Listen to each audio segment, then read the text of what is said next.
गुरु भक्ति योग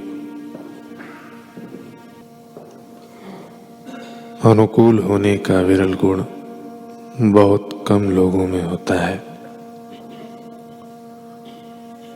और वह एक उत्तम गुण है।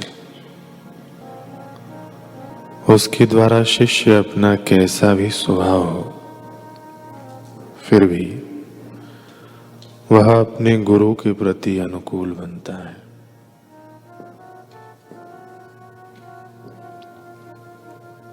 आजकल प्रायः सभी साधक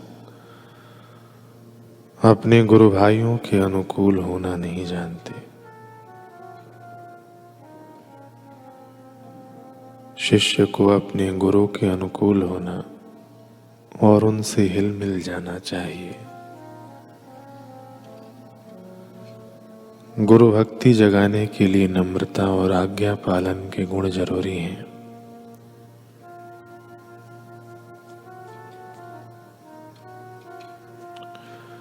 शिष्य जब एक ही गुरु के सानिध्य में रहते हुए अपने गुरु भाइयों के साथ अनुकूल होना नहीं जानता, तब घर्षण होता है और वह अपने गुरु को नाराज करता है।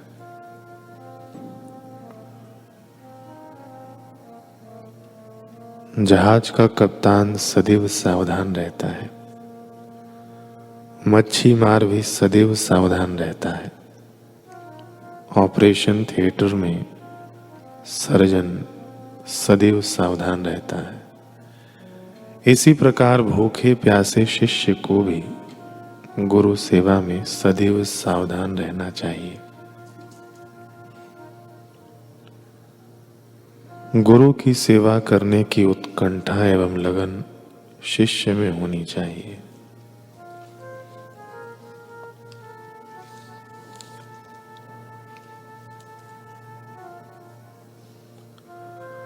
कूर्मांचल अभी वर्तमान में उत्तराखंड के नाम से हम जानते हैं।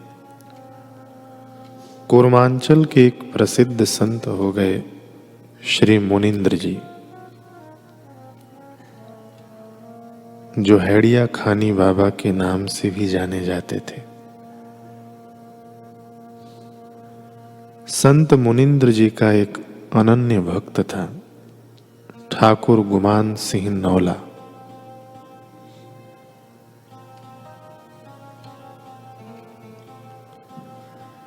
जिसे लोग भक्त गुमानी के नाम से पुकारते थे। गुमानी अत्यंत सरल व निष्कपट हृदय था। गुरु सेवा में गुमानी सदैव अनन्य प्रेम व श्रद्धा से लगा रहता था।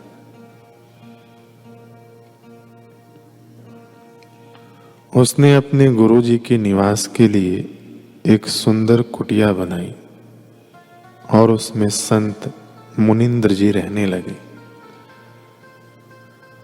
वह गुरु जी के लिए समय पर भोजन आदि का प्रबंध करता,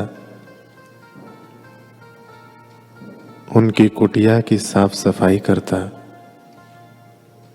और उनकी साधना के समय कोई विघ्न न आए, इन सब बातों का खूब ख्याल रखता।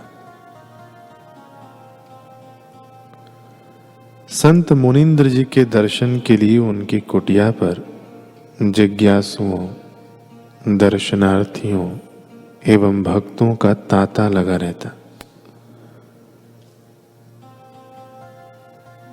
गुमानी के पास कोई विशेष धन संपत्ति न थी, फिर भी वह गुरु सेवा में कोई कसर नहीं रखता था।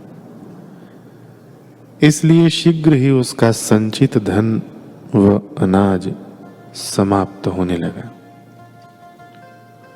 गुमानी की पत्नी ने उसे बहुत समझाया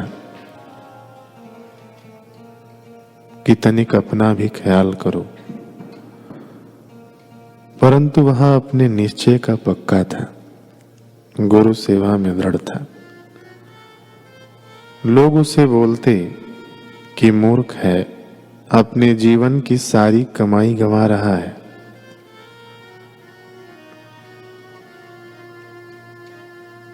परंतु गुमानी जानता था कि गुरु कृपा से जो आत्मधन मिलता है उसके आगे सारी दुनिया की संपत्ति तो क्या, इंद्र पद भी बौना हो जाता है।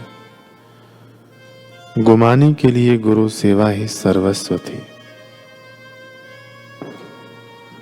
गुमानी की पत्नी नाराज होकर अपने पिता के यहाँ चली गई।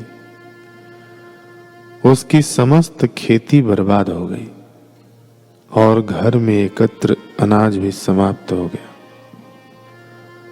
अचानक एक दिन गुमानी ने देखा कि एक व्यक्ति कंधे पर हल रखे चला आ रहा है।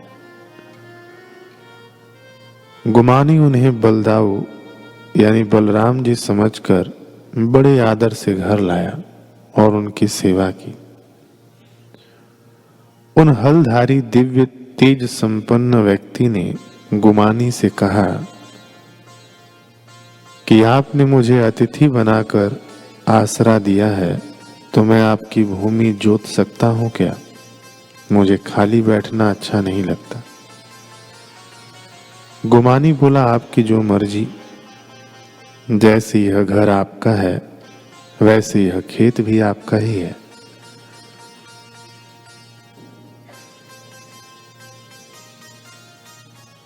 उस व्यक्ति ने खेत जोतकर धान बो दिया।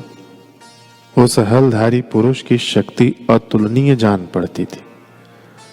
वह अकेले ही खेत में इतना काम कर डालता कि 10-10 व्यक्ति भी उतना न कर सके। बंजर से बने खेत में उस वर्ष अन्य वर्षों की तुलना में बहुत अधिक धान पैदा हुआ। अनाज से भंडार भर गए। जब गुमानी की पत्नी को यह पता चला तो वह वापस आ गई और क्षमा याचना कर संत एवं भक्तों की सेवा में गुमानी की छाया बनकर तत्पर रहने लगी। अब वे ओज तेज संपन्न हलधर अतिथि यह कहकर विदा होने लगे कि फिर कभी ऐसी विषम परिस्थिति उत्पन्न हो तो आप मेरा स्मरण कीजिएगा, आपका अतिथि बनने आ जाऊंगा। गुमानी के मुख से निकल पड़ा, सुमिरन करूं गुरुदेव का और सुमिरन नाही। सुत वित्त दारा संपदा चाहे सकल बह जाए।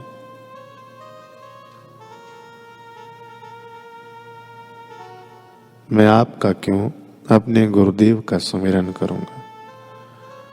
हलधर बोले, धन्य है आपकी गुरु भक्ति।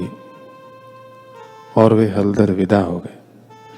सदगुरु की कृपा से गुमानी राजयोग, हठ योग, भक्ति योग एवं ज्ञान योग में निपुण हो गए और उन्हें स्वतः समाधि सिद्ध हो गई।